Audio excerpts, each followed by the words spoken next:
What happens when the quest for truth and completeness becomes an endless inner torment? Can one rebuild their life after realizing they've strayed from the path all along? Discover the answers in Ethan Brand by Nathaniel Hawthorne as the protagonist embarks on a brutal philosophical journey in search of perfection, only to confront his own inner shadows. This story has been reimagined in English for fans of classic tales. Join us on Classic Storytime Hub to uncover the thrilling details of this literary masterpiece. Bartram, the lime burner, was a man of rugged, heavy stature, his face smeared with the soot of his trade. As twilight fell, he sat still, eyes locked on the flickering flames of his kiln. Nearby, his young son played quietly, stacking chunks of marble into makeshift houses. But then, from the hillside below, a sound drifted up to them, a low, eerie laugh that seemed to swirl in the evening air, not cheerful, but drawn out, almost haunting like the wind stirring the trees in the distance. "Father, what is that?" the boy asked, his voice trembling as he paused his play, pressing himself against his father's legs. Bartram glanced up, dismissing the sound with a grunt. "Oh, just some fool, I reckon. Probably a drunken soul from the village tavern, too afraid to laugh too loud inside for fear of bringing down the roof. So he comes out here, letting his belly shake in the open air at the foot of Greylock." The boy didn't seem convinced. His brow furrowed as he peered down the hill, eyes wide with unease. "But, Father, he doesn't sound happy. It's not a sound of joy. It scares me." Bartram scoffed, his rough voice a mixture of annoyance and amusement. "Don't be daft, boy. You'll never grow up a proper man if you let things like this frighten you. It's just the wind playing tricks. I've seen you jump at the rustle of a leaf. Now hush up and listen. You'll see there's no danger." As father and son spoke, their attention drifted back to the lime kiln.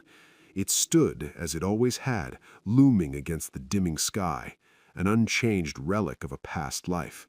The same kiln where Ethan Brand, years ago, had spent his solitary nights, lost in thoughts that would eventually consume him.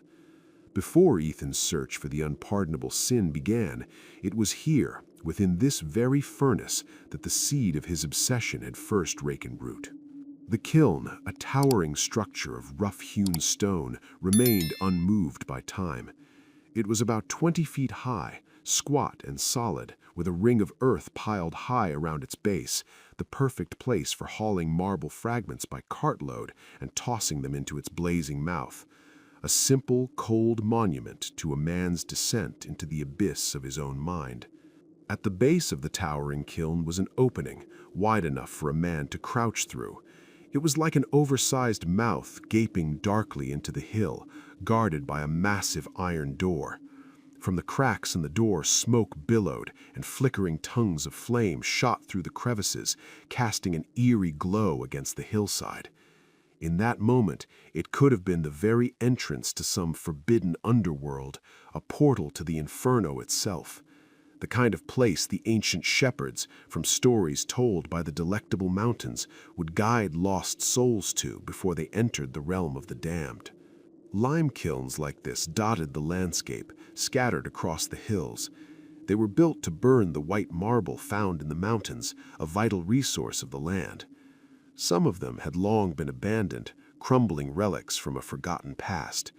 Weeds grew from the hollowed-out center, and the open sky could now be seen through the cracks. Grass and wildflowers had taken root in the chinks of stone, turning these once functional structures into quiet graves of industry. Others still burned with the relentless energy of a worker's fire, their flames fed night and day by the lime burner who cared for them. For the wandering soul, these kilns were points of solitude and mystery. Sitting on a log or a broken marble slab, the traveler might engage in conversation with the man whose life revolved around this intense and lonesome labor. It was a job that could ignite deep contemplation, one that had drawn Ethan Brand into its grasp many years ago. Back then, this very kiln had been the crucible of Ethan's dark, obsessive thoughts, where his mind had spiraled into a singular, haunting pursuit. But the man at the kiln now was of a different kind. He had no time for philosophical musings or strange obsessions. His thoughts were few, focused only on the task at hand. Every so often, he swung open the heavy iron door with a loud clang, his face turning away from the fierce blaze as he thrust in thick logs of oak or stirred the coals with a long, heavy pole. Inside the furnace, the flames churned wildly, their heat so intense it seemed to melt the marble into something liquid. Outside, the reflection of the fire danced across the dark forest, casting a crimson glow onto the little hut, the spring at its side, and the rugged figure of the lime burner himself, dirty with cold and sweat. And beside him, his son stood, half hidden in the shadow of his father, his face a mixture of curiosity and fear, the flickering firelight catching in his wide eyes.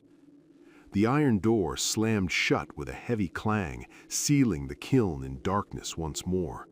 Outside, the half-full moon struggled to break through the smoky haze, casting its soft light over the hills, but the shadows of the mountains were too vast, too elusive for it to touch.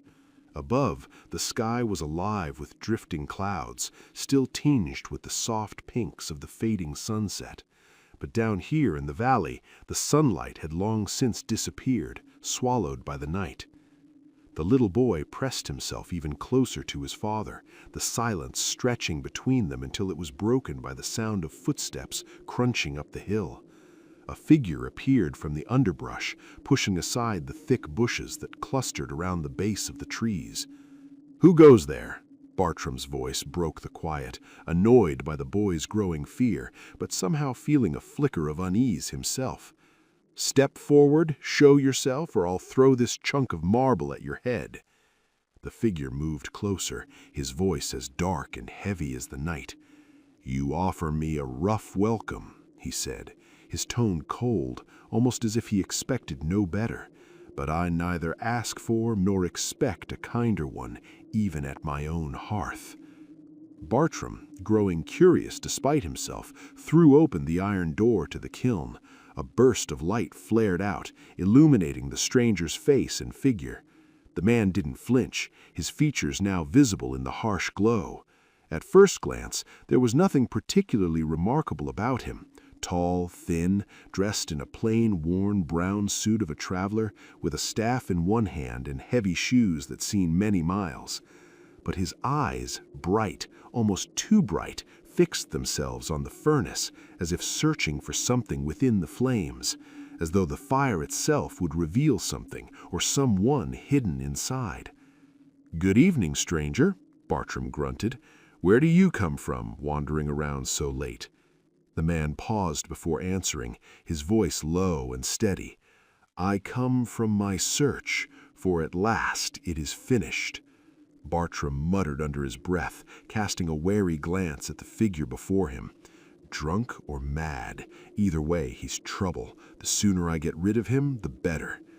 The little boy, trembling, leaned in close to his father and whispered urgently, "Please, father, close the kiln door. The light, it's too much. There's something in his face, something I don't want to see, but I can't look away." Bartram, gruff as ever, hadn't expected the boy to be so shaken, but as he turned his eyes toward the stranger, something strange shifted inside him too. Even his dull, weathered senses could feel it, that unsettling presence in the man's face. His features were thin and worn, his grizzled hair hanging like a wild curtain around eyes so deep, so sunken, they seemed to burn with an inner fire, like embers glowing inside some dark, secret cave. As Bartram closed the iron door, sealing off the blinding light, the stranger turned towards him, speaking in a voice that was almost too calm, too knowing. "Your task is nearly finished," he said. "The marble has been burning for 3 days now. A few more hours, and it will be lime." Bartram, his unease growing, raised an eyebrow. "Who are you?" he demanded. "You know more about my work than I do." The stranger's gaze never wavered, his voice smooth and matter-of-fact. "Well, I should," he replied. "I've worked this craft myself for many long years. In fact, right here, on this very spot." He paused, letting the words settle. "But you're new around here. Have you never heard of Ethan Brand?" Bartram's eyes narrowed. "The man who went searching for the unpardonable sin?" he chuckled, half disbelieving. "The same," the stranger confirmed, his expression unchanged. "He's found what he sought, and now he returns." Bartram's heart skipped a beat. "Wait, you mean to say you're Ethan Brand?" His voice faltered, a mixture of awe and confusion flooding him. "But it's been 18 years, hasn't it? The village still talks about you, about the strange journey that pulled you away from this kiln. They say you went looking for something no one could understand." The stranger didn't react, just standing there, his dark eyes meeting Bartram's with a piercing calm. "Yes," he said simply, "I've found the unpardonable sin." Bartram's brow furrowed. "If it's not too bold of a question, where is it? What did you find?" Ethan Brand's hand lifted slowly, his finger pressing gently to his own chest. "Here," he said softly, his voice steady, his gaze unwavering. Without a trace of humor in his expression, Ethan Brand's face seemed to betray a quiet recognition of the absurdity of it all, the absurdity of having searched the world for something that had been within him all along. He had looked into every heart except his own, seeking what was hidden in no other soul. The realization struck him, and it broke free as a slow, heavy laugh, a laugh full of scorn and irony. It was the same laugh that had first sent chills down Bartram's spine when the stranger had approached him. The mountainside grew cold with it. Laughter, when it comes unbidden, out of place or time, or from a disturbed mind, can be the most unsettling sound. The laugh of someone in their sleep, even a child, the manic, hollow laugh of the insane, the shrill, wild cackling of the hopelessly deranged. These are the sounds that can make our blood run cold, the ones we never forget, even if we try. Poets have imagined no fiendish cry as fearsome as a laugh born of torment. And even the hard-hearted lime-burner, a man hardened by years of solitary labor, felt his skin crawl as the strange man before him looked inward at the darkness inside his own chest and let out a laugh that echoed through the silent night, bouncing off the distant hills like the rattle of chains in an empty room. "Joe," Bartram called, his voice a little unsteady, "tell them that Ethan Brand has returned and that he's found the unpardonable sin." The boy darted off, his small figure vanishing into the night, leaving Ethan Brand undisturbed. He sat down on a log, his gaze fixed on the kiln's iron door. Bartram watched the boy's quick steps fade into the distance, the soft crunch of his feet on fallen leaves at rocky paths, slowly disappearing into the vast silence. Once the boy was gone, Bartram felt an odd unease settle in.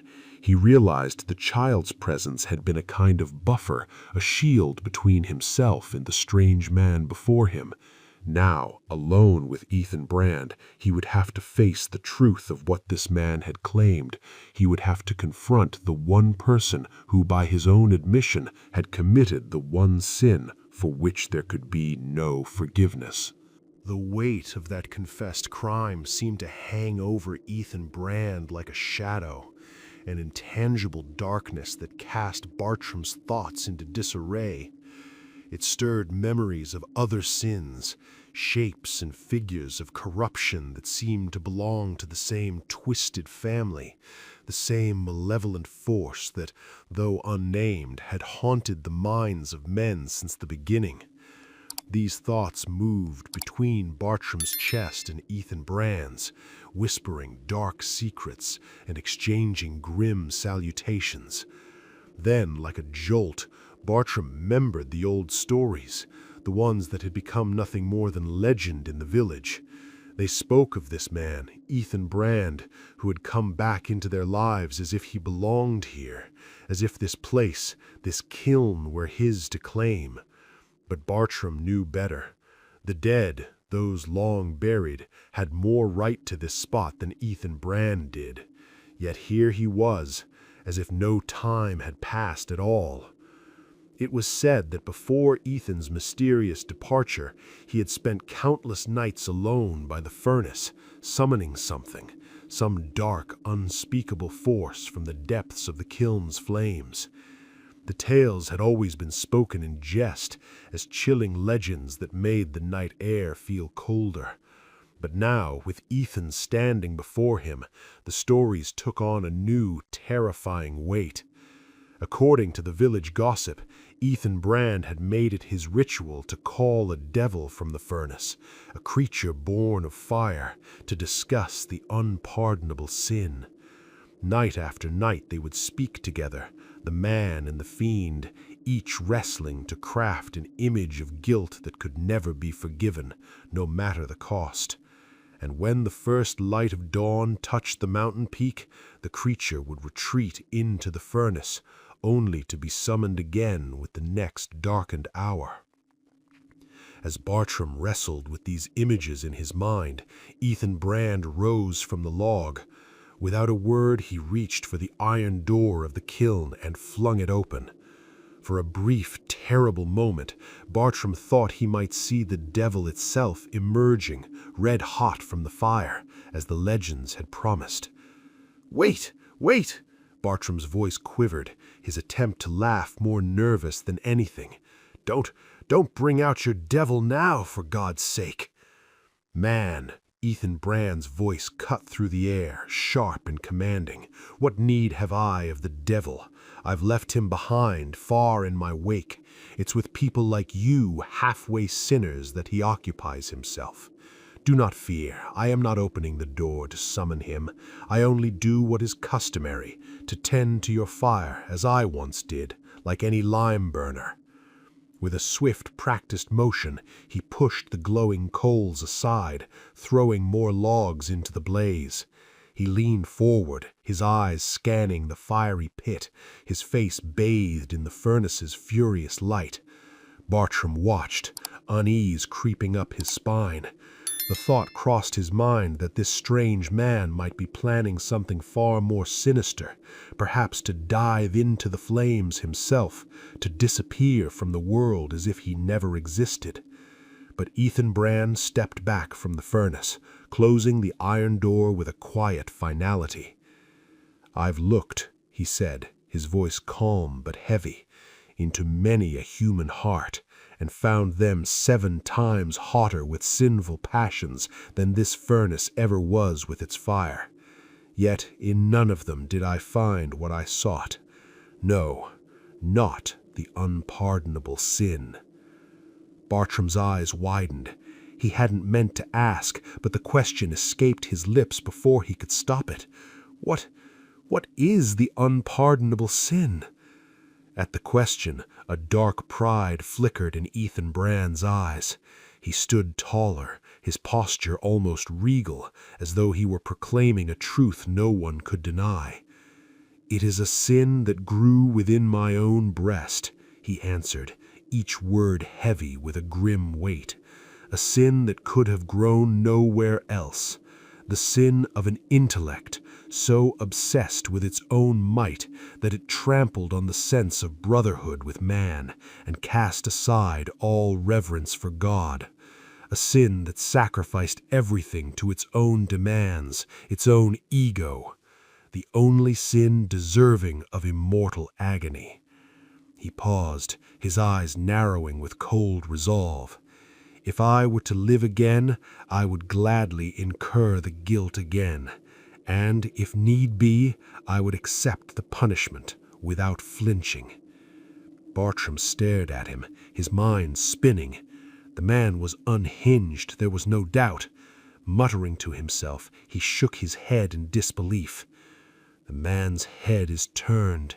He may be a sinner like the rest of us, but I'll swear he's a madman too.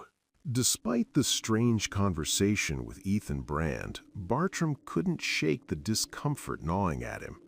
Alone up on the wild mountainside with a man who seemed to carry the weight of an unfathomable darkness, he longed for the sound of human voices. The silence was unsettling, and just as that feeling began to intensify, a distant murmur of voices and the sound of stumbling footsteps reached his ears. Soon a ragtag group appeared, making their way clumsily over the rough stones and rustling through the underbrush.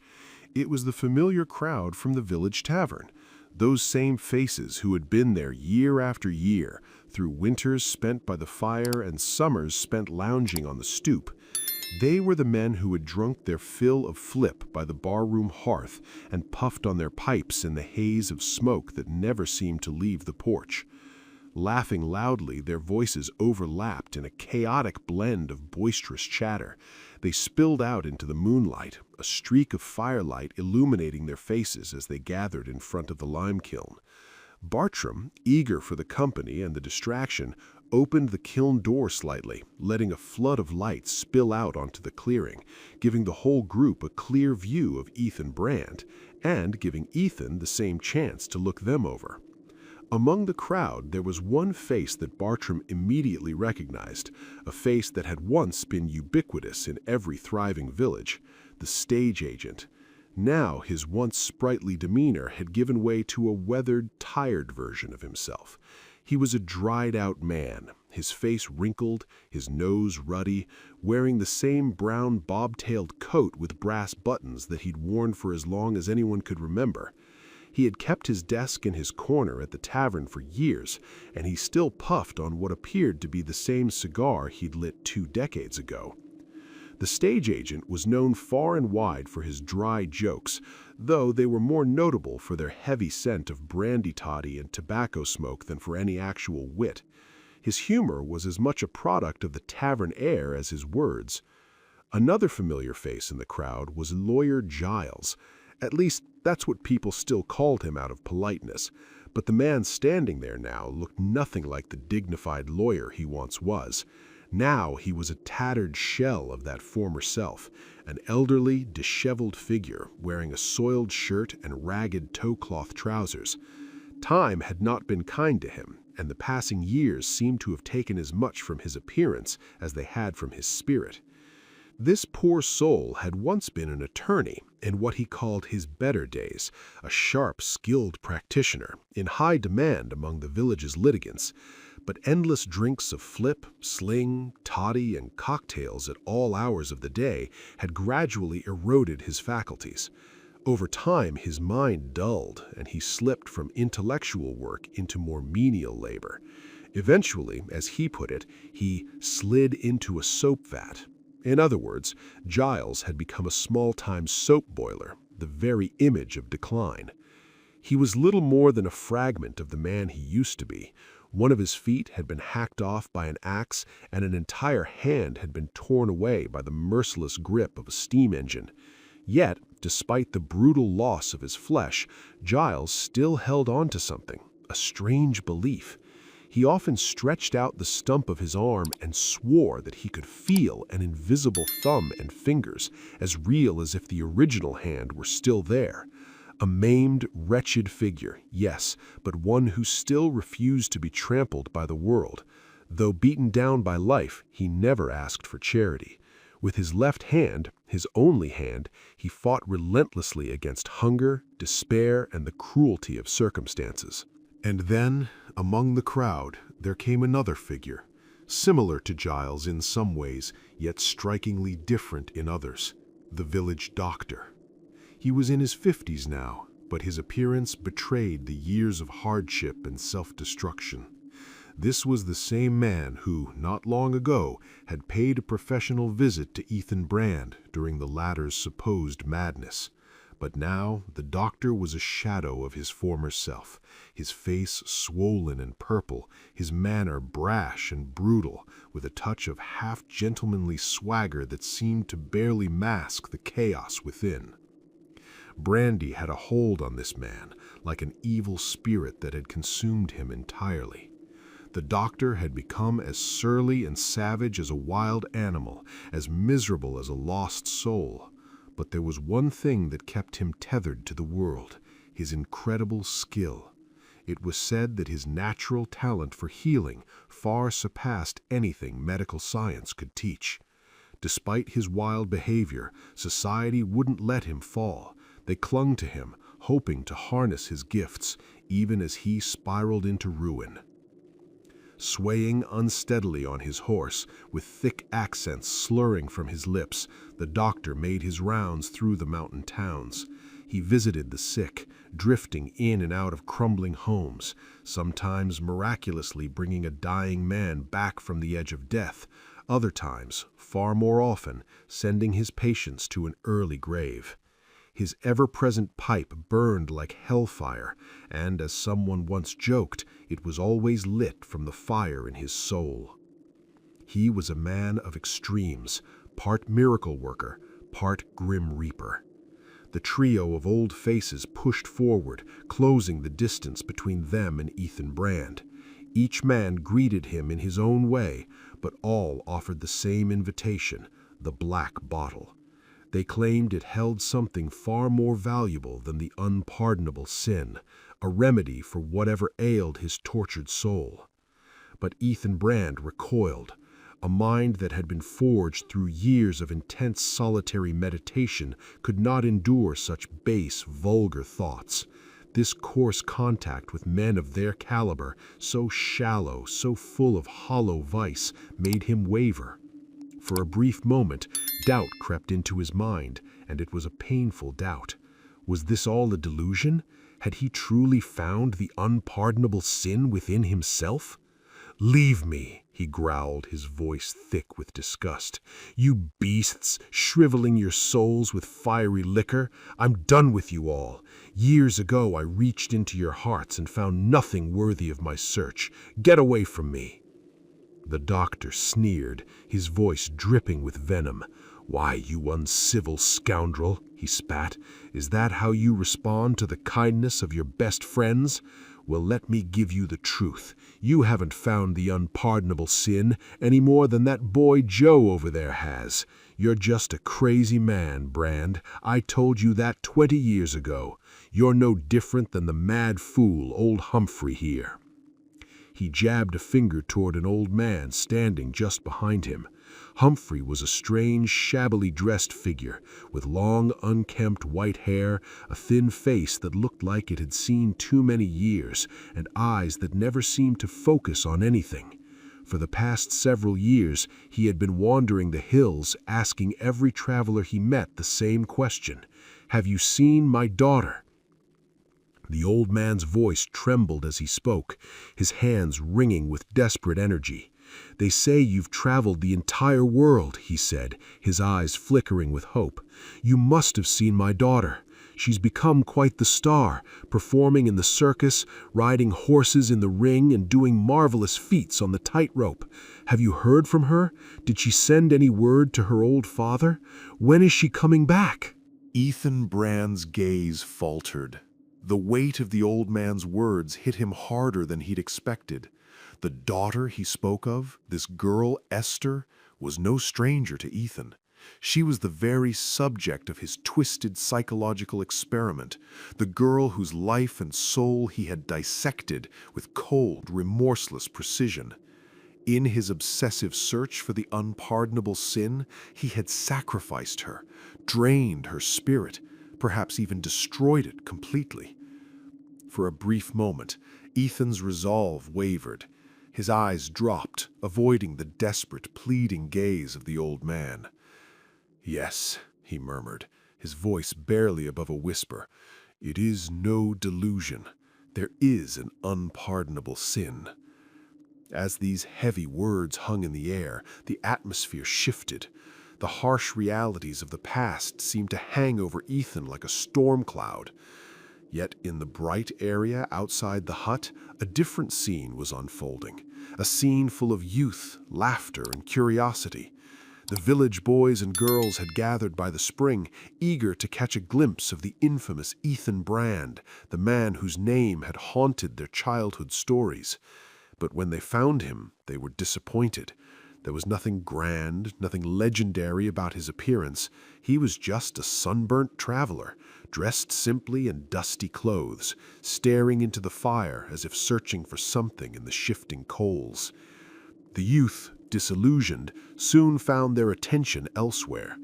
The showman, an old German Jew traveling with a diorama strapped to his back, had been passing by on the mountain road. As luck would have it, he crossed paths with the group, and sensing an opportunity to make a little extra coin, he accompanied them to the lime kiln, hoping to put on a show. The mood lightened as the group gathered around, shifting their focus from Ethan Brand to the traveling entertainer, eager for a distraction. Little did they know that the most unsettling show of all was taking place just behind them.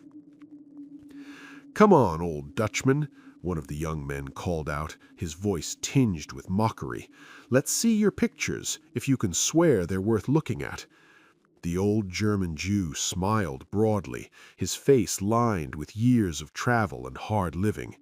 "Oh, yes, Captain," using the term captain for everyone, whether out of politeness or some crafty charm.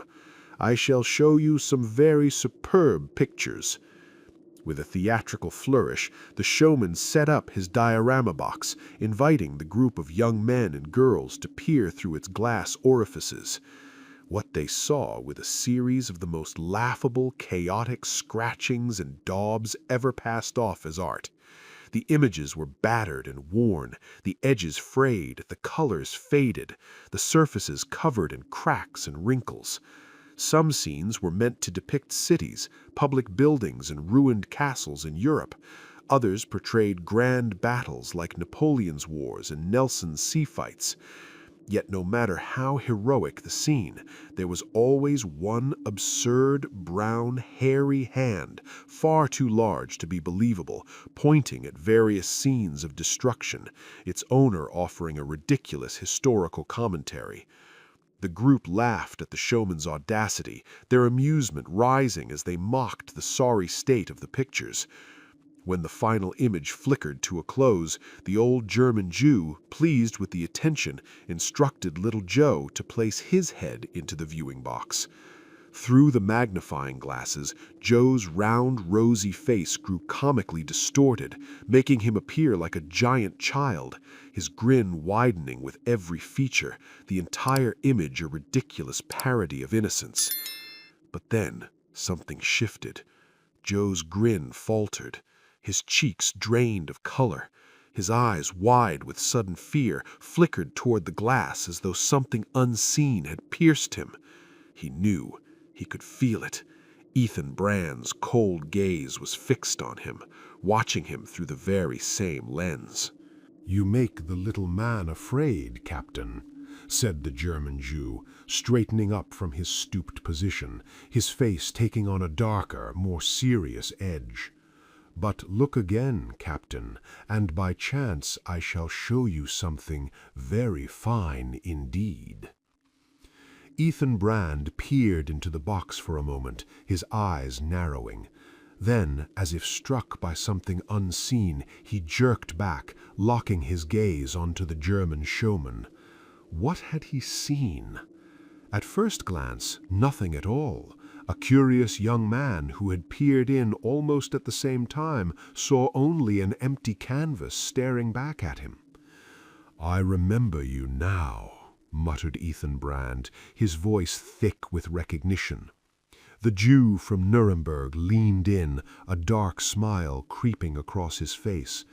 "Ah, Captain," he whispered, his words laced with something sinister, "I find it a heavy matter, this unpardonable sin in my showbox. By my faith, Captain, it's weary work carrying it over the mountain all day."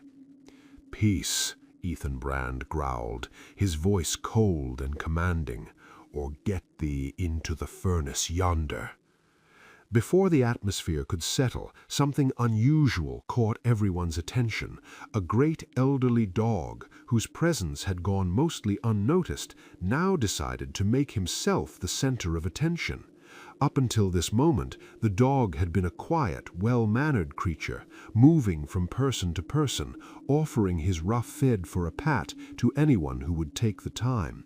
But now, as if struck by an odd impulse, the old dog suddenly began to spin in frantic circles, chasing after his own tail.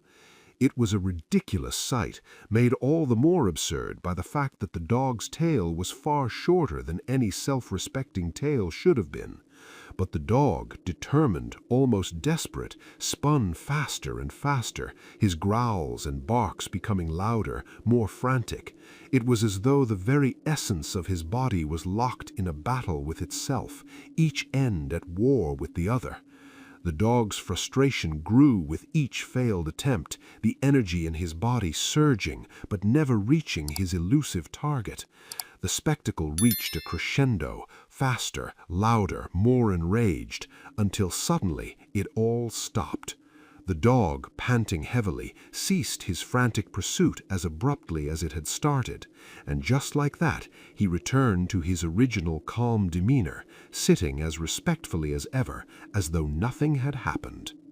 The exhibition, such as it was, erupted into uproarious laughter. Hands clapped, voices shouted encore, and the spectators revelled in the absurdity of it all.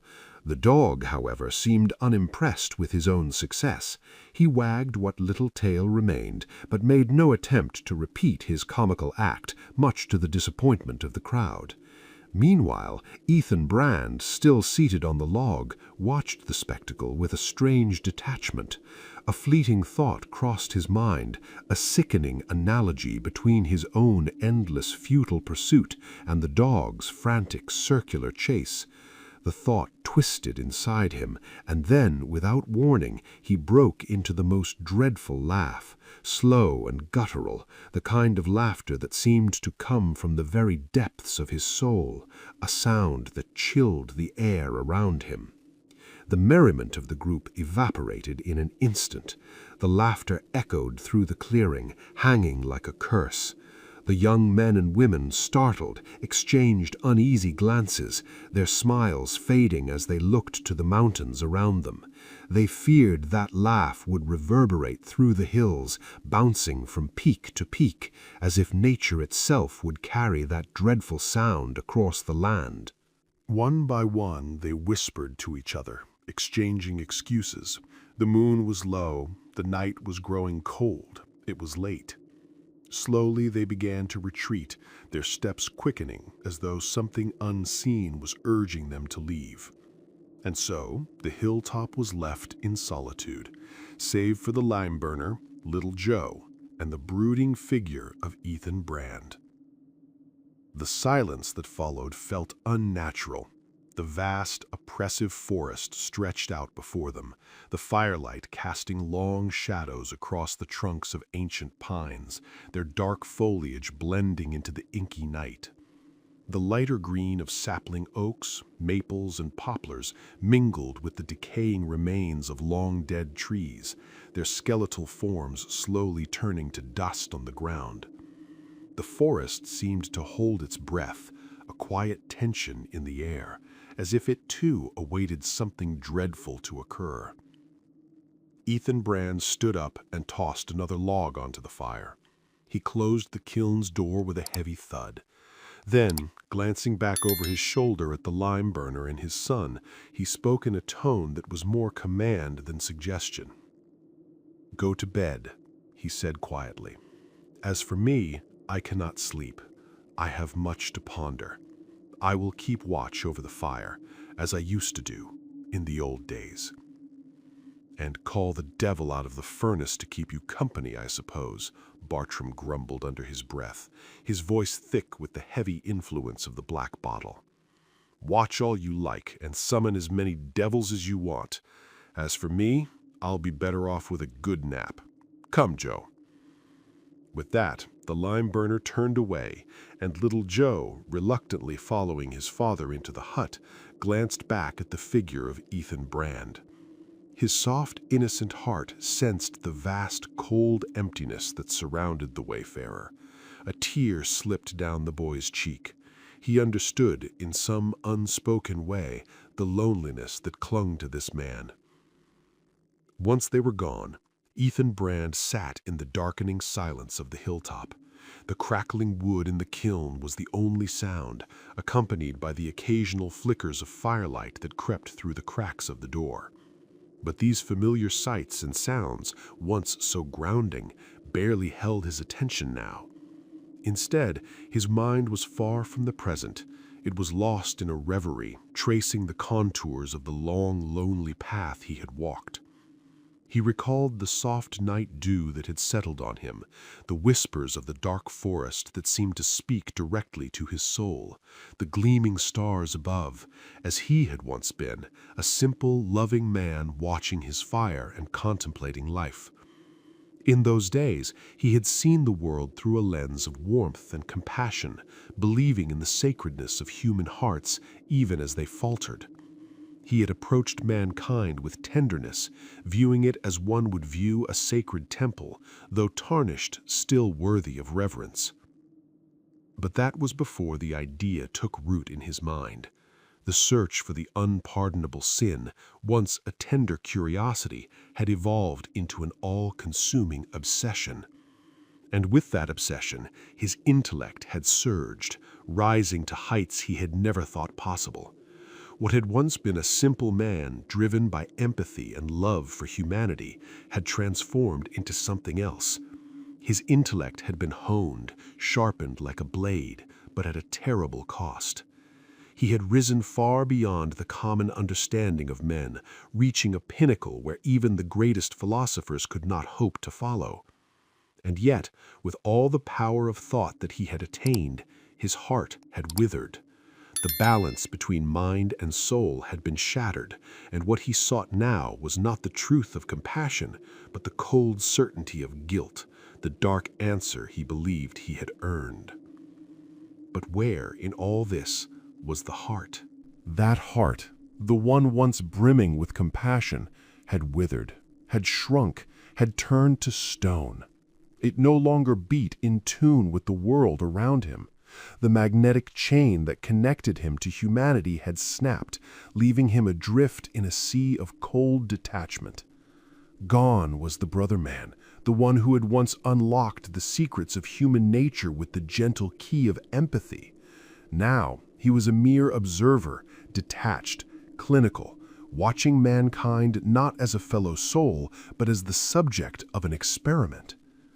People, to him, had become little more than puppets, each movement choreographed by his will, each crime committed for the sake of his study. And so, in that moment, Ethan Brand became something else entirely, a fiend. He had crossed the threshold the instant his moral compass had failed to keep pace with his intellectual growth. His mind had soared to unspeakable heights, but at the cost of his soul. Now, as the culmination of his relentless pursuit, he had created the unpardonable sin. What more is there to seek? What more is there to achieve? Ethan Brand murmured to himself, a grim satisfaction in his tone. My task is complete, and I have done it well. With a sudden, eerie alacrity, he rose from the log he had been sitting on and made his way up the earth mound that surrounded the kiln. He climbed to the top of the stone structure, a 10-foot-wide platform where the fiery remnants of broken marble lay heaped. The stones glowed with a red-hot intensity, shooting up blue flames that twisted and danced in the air like a mad, fiery ritual. As he stood there, looking down at the inferno below, the heat surged upward, almost palpable, a force that should have burned him to the bone. But Ethan Brand stood unmoving, as though the flames themselves were merely an extension of his inner fire. He raised his arms high, and the blue flames flickered on his face, casting a wild, ghastly light. It was a look that only a fiend could wear, one on the precipice of plunging into the deepest pit of torment. His expression was that of a man who had crossed a line, who had left his humanity behind, and was now consumed by the very darkness he had sought to understand. "O Mother Earth," Ethan Brand cried, his voice ringing with a terrible finality, "no longer your child am I, nor shall this body ever return to your embrace. O mankind, whose brotherhood I have forsaken, whose great heart I have trampled underfoot. O stars of heaven, which once shone so brightly to guide me, farewell for evermore. Come now, O fire, my only familiar now, embrace me as I embrace you." A haunting laugh, chilling and deafening, rolled through the night like a storm. It echoed far beyond the confines of the lime-burner's hovel, filling the dark air with an ominous weight. The sound seemed to linger even in the silence that followed, creeping into the dreams of the lime-burner and his son. Horrible shapes danced through their sleep, a dark presence that felt all too real. When they awoke, the nightmare clung to them like a shadow, unwilling to leave. "Up, boy, up!" the lime-burner shouted, his voice tight with unease as he scanned the room. "Thank heaven the night is finally gone. If I had to endure another night like that, I'd sooner watch the kiln for a whole year, wide awake. This Ethan Brand and his nonsense about the unpardonable sin. He's done me no favor taking my place." He rushed out of the hut, followed closely by little Joe, who held tightly to his father's hand, sensing the strange unease that had gripped his protector. The morning light bathed the mountain in its golden glow, casting long shadows over the valleys below. The day promised new hope, though the valley still slumbered in darkness. The village, nestled in the embrace of the surrounding hills, looked like a peaceful haven, safely tucked within the hands of Providence. The houses stood bathed in the morning light, the two churches' spires reaching upward like fingers to the heavens, catching the first glints of the sun. The tavern was alive with early activity, the smoke-dried figure of the stage agent seen beneath the stoop, his cigar glowing in the cool morning air. Old Greylock, his peak crowned in golden cloud, stood watch over the village, while wisps of mist, pale and ethereal, hovered over the mountainsides. Some were low, creeping into the valleys, while others lingered near the summits, drifting through the rays of sunlight that broke free from the clouds, creating a surreal, almost otherworldly scene. The clouds clung to the mountainside like soft, drifting pillows, one atop another, their ethereal weight merging with the sky. It was as though a mortal could step from one billowy wisp to another, ascending into the heavens themselves. The earth and sky seemed to blend into a surreal dreamscape, a vision too beautiful and strange to be real. To break the enchantment, the stagecoach rattled down the winding mountain road, its wheels creaking and groaning with the weight of the world. The driver's horn pierced the air, sending a blast of sound that echoed and twisted through the hills, as if the very mountains themselves were composing a melody in response. Echoes intertwined, creating a harmony so rich and complex that the driver, in his ignorance, could hardly have claimed any credit. It was as though the hills were playing their own concert, each peak offering its own sweet, airy strain. Little Joe's face lit up with joy, his eyes wide and bright with the promise of the new day. "Father, look!" he cried, skipping playfully around. "The strange man is gone, and the sky, look at the sky! It feels like the mountains are smiling." "Aye," grumbled the lime-burner, scowling as he adjusted his heavy pole. "But he's let the fire die out, and if we lose 500 bushels of lime because of him, I'll—" He muttered something under his breath, too dark to be heard clearly. "I'll toss him into the furnace next time I see him." With a heavy sigh, he climbed the slope to the top of the kiln, pole in hand, his boots crunching against the rocky ground. After a brief moment of silence, he called back down to his son. "Come up here, Joe," he barked, a little softer this time. The boy scrambled eagerly up the hill, his small feet pattering on the earth. When he reached the top, he stood beside his father, gazing out over the kiln, the sight of the white, perfectly calcified lime gleaming in the early sunlight. But something was wrong. In the center of the mound of pure white lime lay something strange, a human skeleton, fully intact, as though it had been placed there with care. It lay in a position of repose, as though someone had laid down to rest after a long, exhausting journey. And nestled deep within the ribs, what was that? A heart. But not just any heart. It, too, was encased in pure, unblemished white. Bartram frowned, his brow furrowing in confusion. "Was this man's heart made of marble?" he muttered, eyes narrowing. "Well, whatever it is, it's burnt into some fine lime. My kiln's half a bushel richer for him, at least." With a grunt, he lifted his pole and brought it down sharply on the remains. The brittle bones of Ethan Brand crumbled instantly, turning to dust and fragments as easily as they had never been. And thus the story ended. If you liked this journey into the worlds of classic literature, do not forget to support us by subscribing so we can tell you more. And hey, if there's a classic tale you'd love to hear told in this suspenseful style, drop its name in the comments below.